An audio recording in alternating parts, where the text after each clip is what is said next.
Всеки има някаква написана карма. На някои тя е прекрасна, а на други пък ужасна. Едни живеят в златни клетки, други в блата, които от ден на ден потъват все повече. В България в блатото са над 200 000 души. Или около 53% от общото население. Толкова хора са безработни. Съдба ли е това да си безработен? Не мисля, нима 200 000 ще имат еднаква съдба. В днешно време съдбата ни не се решава от Бог, а от държавните ръководители. А както виждате, тях просто не ги бива за богове. Разбирам неквалифицираните български граждани да нямат работа, но защо квалифицираните висшисти, които са 9%, не могат да си намерят работа? Пак загадките на парламента. Учат по 4 години, по 2 семестъра, дори и повече, за да си намерят нормална работа. А какво получават замяна? Едно нищо.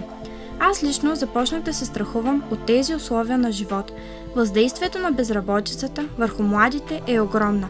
Някои млади хора, щом не могат да се преборят с безработицата, избират лош живот за живеене.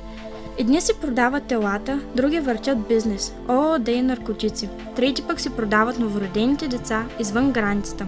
Четвърти си продават органите. Това ли трябва да е съдбата на младите хора? Такова време ли трябва да живеем? Всеки млад човек от това ли трябва да се страхува да стане един от тях? Учиш 16 години, дори и повече, дипломираш се, кориш планове, мечтаеш и накрая ставаш един наркодилър и пропиляваш живота си. Никой от нас не е защитен от това да стане един от тях. Съдбата може да допринася всякакви бели в главите на хората или самото положение на живота. Много случаи има, в които млади майки с нежелана бременност или просто нуждаещи се от пари да бягат извън граница и там да си родят децата, като някаква стока, да ги продадат и да се върнат отново в родината си. Разбира се, има случаи, в които те сами да са виновни. Може би проблемът в това младите да не могат да си намерят работа е високата възрастова граница за пенсионерите. Това, че един човек трябва да е на 60 или 63 години, за да излезе в пенсия. Когато възрастта за пенсия е толкова висока, младите висшисти няма да си намерят работа, като навсякъде ще е пълно с непенсионирали се стари хора. Майка ми е начална учителка. Има 20 годишен стаж, на нея й трябват още 20 години, за да излезе в пенсия. А аз ако реша да заема нейното място, трябва да почакам 20 години. И тогава ще съм на 36, ще чакам около 14 години, за да мога да се работя по професията. Много е, и то за млад човек е твърде много. Чудя се след 5 години къде ще съм. Чудя се каква ще е съдбата ми. Дали тя ще ми се усмихне и дали ще си намеря подходяща работа. Здравейте, намираме се в професионална гимназия по селско стопанство Свети Георги Победоносец в Сворво. Аз се казвам Леман Нурдин Сали, участвам в проекта Младежката безработица през обектива на младите хора, младежта в действие. Днес ще интервюираме на моите съученици за тяхната реализация след завършването им. Как се казваш? Аз съм Галина Желева. Кой клас си? 12-я, но сега завърших тази година. Смяташ ли да продължиш да учиш или ще започнеш да работиш? Мисля да продължа да уча. Каква специалност и къде? В Пловдив за медицина. Защо си избра медицината? Това ми влече. А как влезе в тази гимназия? Сама ли поиска или някой те насърчи? Учителите, с помощта на учителите те. В коя област мислите да се реализират? Смятам да продължа по професията си, която е в селското стопанство. Тя ще може да се реализира според мен в бъдеще в България и това ще доведе до много големи печалби, които просто ще реализират и младите да се мотивират за това. Как се казваш? Христо.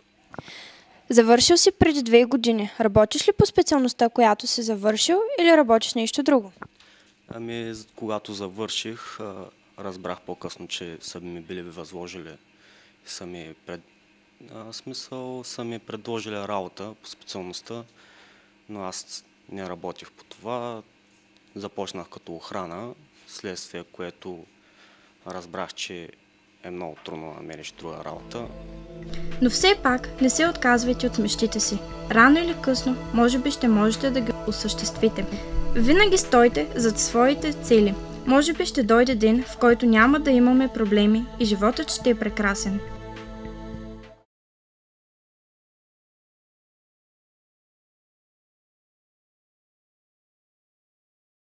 Здравейте!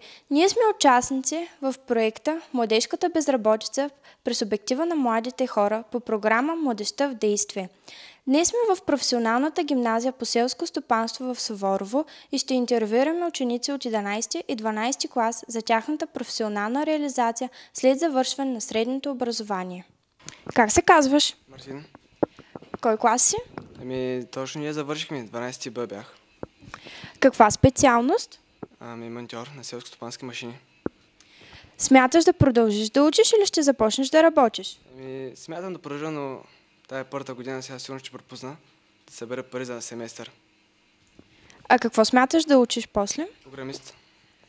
Защо си избра тази специалност? Личат ме по компютрите. Как влезе тук? Сам ли си избра или някой те насърчи? Познати имах, които са завършили тук. И така, покрай тях. Как се казваш? Зимбил Руменова Галинова. Кой клас си? 11-тя.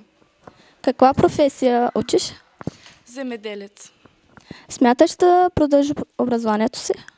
Да, смятам. Искам да продължа образованието си и то тук в България. Смятам, че ще се реализирам. Какво смяташ да учиш? Смятам да уча право. Това ми влече, това ми харесва. Мислиш ли, че ще можеш да намериш работа?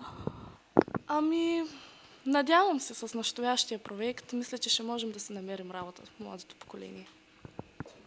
Как се казваш? Иван Янев. От кой клас си? 11-тя. Каква професия учиш? Фермер-земеделец. Мислиш ли да си продължиш професията? Да, смятам да следвам в град Пловдив в университета. В какви проекти участваш? В проекта Леонардо да Винчи дейност, мобилност. Според теб, кой е виновен, че има толкова много безработни хора в България? Държавата? Мислиш ли, че ще можеш да си намериш работа, след като приключиш с образованието си? Мисля, че да, защото съм спечелил много сертификати от нашето училище и много ми помогнаха за уменията ми след завършване. Къде и как се виждаш след 5 години? След 5 години се надявам вече да бъда агроном и да работя по професията си, която съм учил в училището ми. Казвам се Мариана Великова и съм директор на професионалната гимназия по селско стопанство Свети Георги Победоносец, град Суворово. Смятате ли, че учениците получават нужната подготовка за реализация в бъдеще? Да, разбира се. В училището работят професионалисти в областта на селското стопанство, така че дават необходимата квалификация на всички ученици. Както забелязахте, като се представях, казах професионална гимназия. Всички те завършват със свидетелства за професионална квалификация. За какво е виновна младежката? Кой е виновен за младежката безработица в България?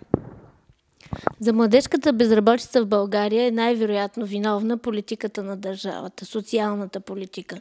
Но това е работа на други хора, с които да не се занимаваме, предлагам. Необходимото, което правим ние, за да няма младежка безработица, е да работим с учениците още от началото, в момента, в който идват в нашето училище. Всички ние, ръководството на училището, правим всичко възможно да разберем, да проучим техните потребности и интереси. Провеждаме анкети, на които разбираме какъв е потенциала на учениците, къде можем нещо да пипнем, казано в кавички, какво можем да доразвием, така че те да бъдат актуални на пазара на труда, след като завършат нашето училище.